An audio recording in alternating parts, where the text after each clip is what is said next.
कहते हैं कुछ आवाजें बस खामोशी से दिलों में उतर जाती हैं। विश्रामपुर की एक ऐसी ही आवाज है पेंटर जिलानी। कोई सियासी ताकत नहीं, कोई बड़ा ओहदा नहीं, मगर पूरा इलाका उन्हें अपना मसीहा मानता है। उनके हाथ में ब्रश होता है, मगर वो सिर्फ दीवारों पर रंग नहीं भरते, वो लोगों की जिंदगियों में उम्मीद के रंग भरते हैं। आदाब, मैं हूँ आपके साथ आमना फारूक और आप देख रहे हैं आवाज दी वॉइस। पेंटर जिलानी, जिन्हें लोग सत्तार खलीफा के नाम से भी जानते हैं, वो कोई बड़े ओहदेदार नहीं, मगर उनका काम हुकूमत से कम नहीं। कभी किसी बुजुर्ग की पेंशन रुकी हो, किसी गरीब का राशन कार्ड बनवाना हो, या अस्पताल में बदउनवानी के खिलाफ आवाज उठानी हो, जिलानी हमेशा सबसे आगे मिलते हैं। उनकी इन्हीं खिदमात ने उन्हें वजीर आजम आवाज योजना का ब्रांड एम्बेसडर भी बनाया है, ताकि वो उन लोगों को बेदार करें जो अब तक सरकारी सहूलतों से महरूम हैं। पेंटर जिलानी सिर्फ समाजी कारकुन नहीं, एक फनकार भी हैं।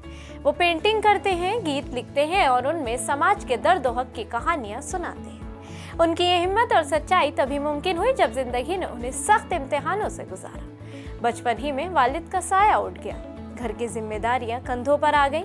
महदूद वसाइल में उन्होंने बीए तक तालीम हासिल की, मगर दिल हमेशा दूसरों की मदद में लगा रहा।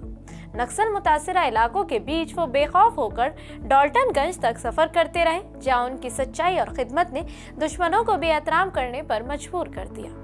पानी की कमी हो या पेंशन की बंदिश, वो जब भी एहतजाज पर बैठे इंतजामिया को झुकना पड़ा।